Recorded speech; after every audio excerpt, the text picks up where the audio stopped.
Venerable Mahasangha, Leader of the Opposition, dear friends.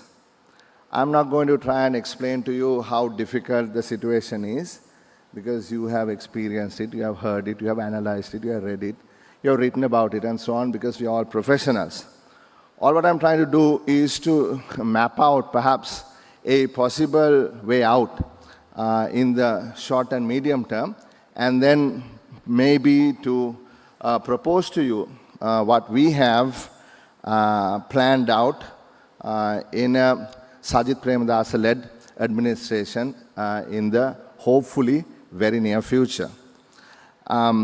First of all, we need to find money to ease the pain.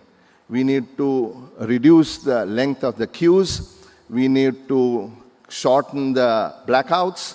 We need to have medicines for our people.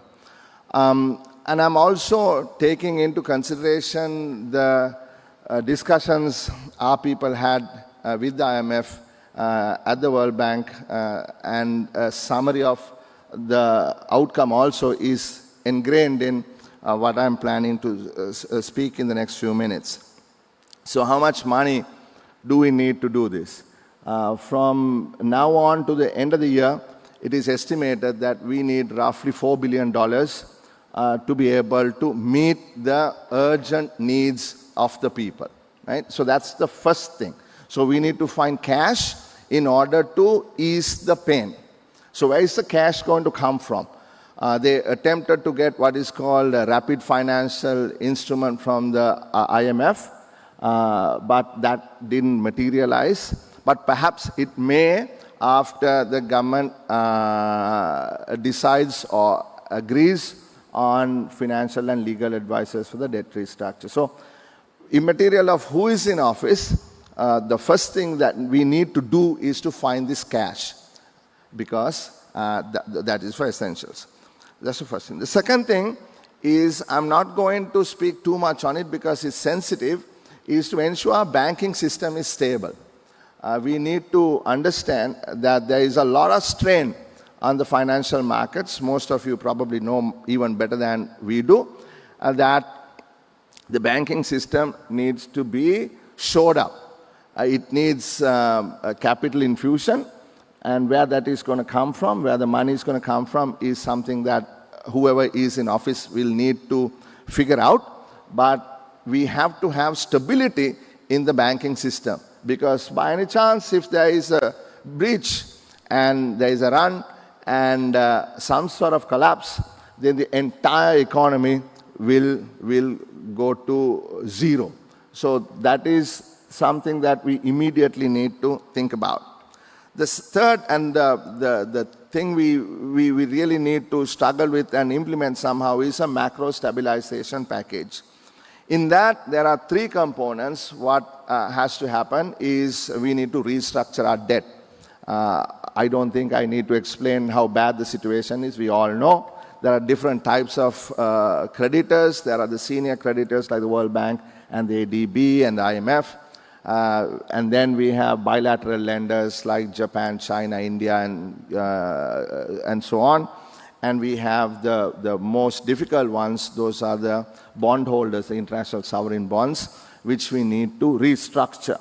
Because the government has now announced that Sri Lanka is essentially bankrupt, because they have now suspended all payments of debt, including coupon payments and capital. So those discussions need to happen, and we need to find a way in which there is agreement. So these are two parallel things that has to happen. One is the government will need to enter into some agreement with the IMF, and that agreement would then reflect on the kind of haircut or the coupon payment reduction, or both put together in some way, that we will have to sell to the bondholders, and the bondholders will have to agree. So as at right now, what people are thinking about is perhaps even maybe 30, 40, 50% cut on the coupon, and then perhaps some percentage cut on the principal, so that these bondholders will have an exit yield of something like 11 or 12%. So when you're trying to get to that agreement, a whole bunch of tough decisions will have to be made, and that is where fiscal consolidation needs to happen. So we're talking about increasing taxes, we're talking about rationalizing expenditures, we're talking about relooking subsidies. So these are all difficult things. But as you professionals know, that this problem didn't arise yesterday. And it is not professional for us to say that a particular group brought on this problem. While we all acknowledge that the collapse was triggered by unwise decisions of President Gotabaya Rajapaksa, particularly the unprecedented tax cut and the banning of imported fertilizer, the problem was something that was building on for a number of decades. So we need to reverse it, and in order to reverse it, tough structural decisions need to be made, and so the fiscal consolidation is extremely important.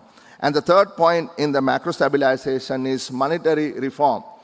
We have a central bank that prints money like there is no tomorrow, and that has to be stopped. It cannot continue to print money the way they do. As you know, I'm sorry to mention the name, but I'm going to have to say it anyway, Professor Lakshman, who started the modern monetary theory printing press because he was of the notion, misunderstood, that cutting taxes and filling the budget hole with printed money would do the job, has really caused a lot of this pain today.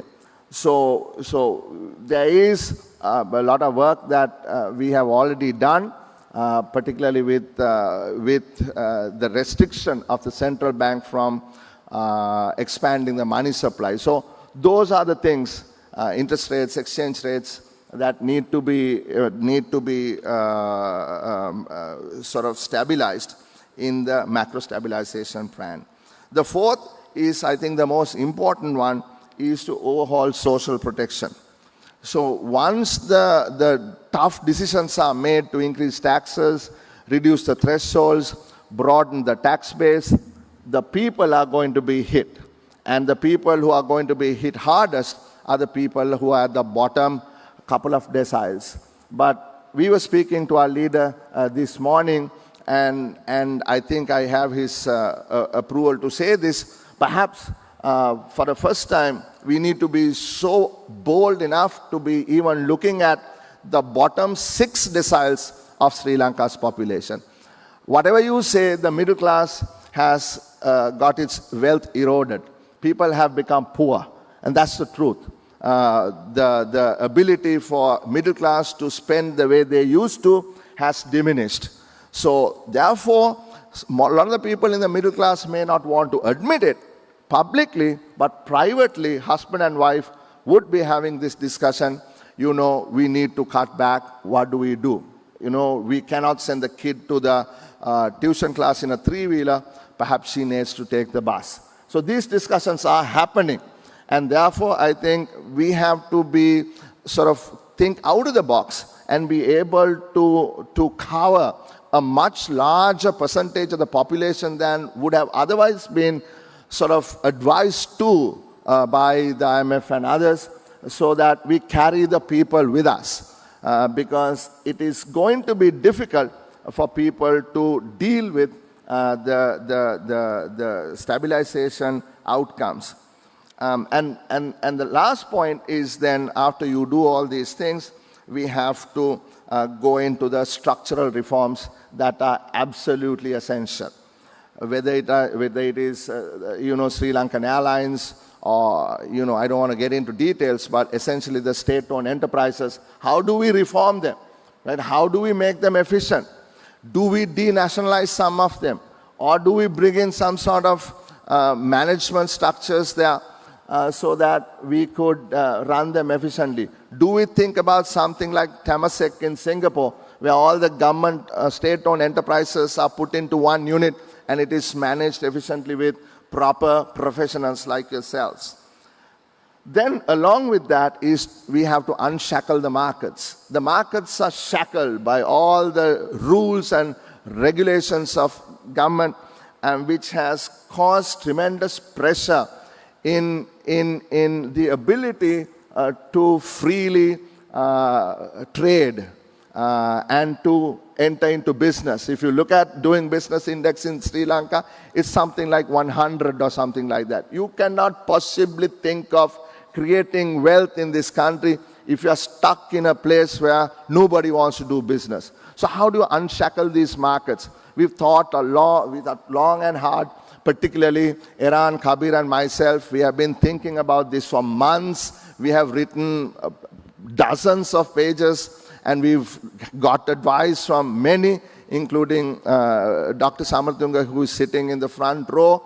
And we have a really clear plan as to what we need to do in terms of the state-owned enterprises and all of that. And then it is about unshackling markets I was talking about, is within the WTO, how do we ease the tariff structures? How do we remove some of the para-tariffs that are inhibiting Sri Lanka from entering into agreements with other countries and other markets, so that we could become part of more consolidated sort of production entities.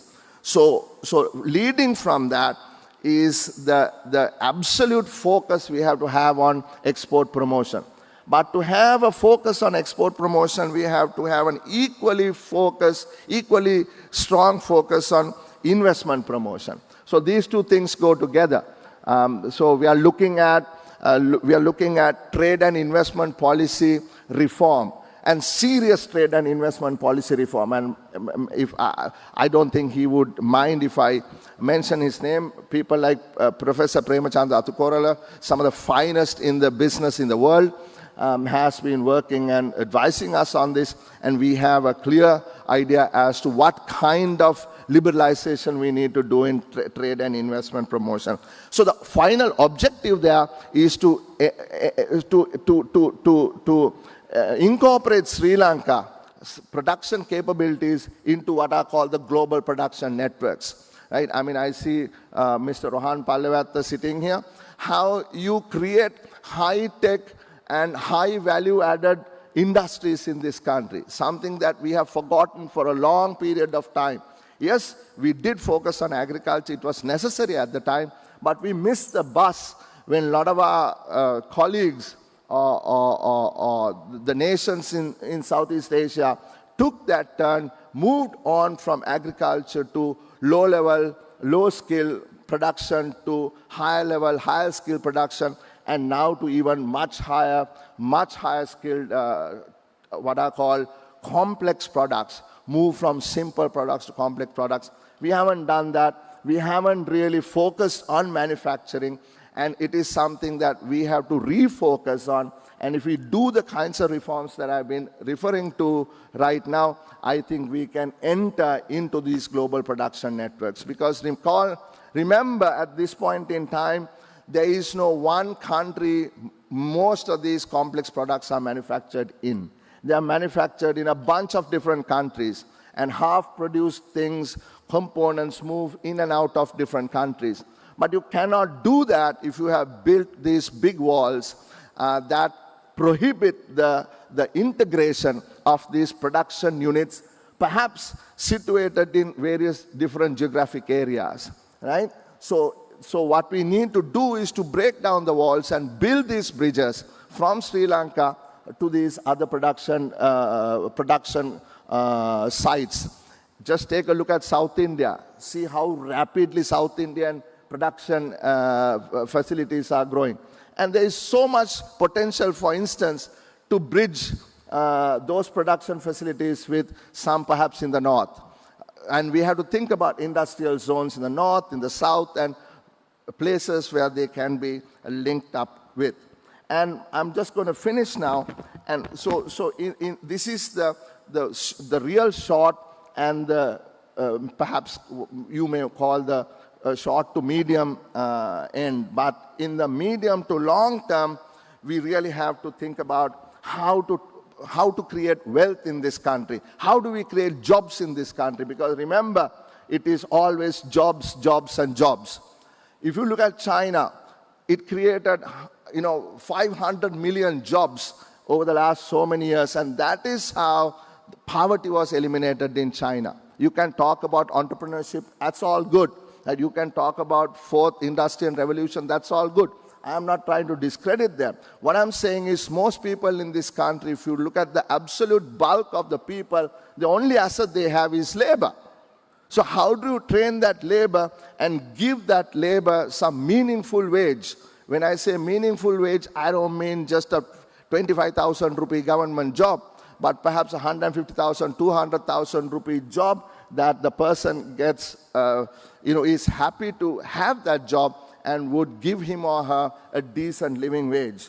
Now, in order to do that, all what I have listed out, this is not my thinking. Please don't think this is all mine. This is particularly Kabir, Iran, and myself. We have done blueprints, and we have sat for hours on end with Mr. Premadasa, sometimes 4 hours. We would discuss this, and this is just a joint effort. I'm just one of the spokespersons here, standing, presenting this plan, and all credit, if there is any, goes to all of us, not just one person. So the long-term plan, therefore, is to create what we call a highly competitive, knowledge and technology-based social market economy at the center of the Indian Ocean. So that's really our plan. And I just want to clarify one phrase before I leave. What is a social market economy? In the simplest terms, it is a synthesis of economic liberalism and political liberalism. What I mean by economic liberalism is the individual freedom, the ability for each man and woman to decide by him or herself as to what he or she needs to do. And that is what we all believe in. We believe in freedom. We believe in economic freedom. And that also means the belief in markets, that bureaucrats and politicians can't control markets, that the trade minister cannot put gazettes out and control the prices of gas or bread, right? So that is the belief in markets. We believe in markets. However, the political liberalism that we are talking about is equity and justice. We cannot let the markets handle everything. The markets will fail. When markets fail or before markets fail, we have to intervene. And that is the need of the government to be there, not to let the market handle everything by itself. We are not talking about a neoliberal mechanism. We are not talking about just laissez-faire. We are talking about a model that would fit into this country, this society, this culture, which is what I said is synthesis of political and economic liberalism. So, ladies and gentlemen, I am absolutely confident that with the leadership of Mr. Sajith Premadasa in his next government, we would be able to take this country from the hole it has fallen into, not because of us, because of the Rajapaksa clan. We have on numerous occasions tried to warn the government, don't go down this road. What is going to happen is exactly what has happened. I think we have been vindicated. People know that we didn't sit on our backs and didn't do anything. We actually tried to warn them, and the warnings were never heeded. But now that there is, so I'm not also trying to say this is cast in stone. This is a plan that we would discuss with professionals like yourselves, and with your input, we would then fine-tune this game plan going forward. Thank you very much. I know I took a little bit more time than 12 minutes. Thank you.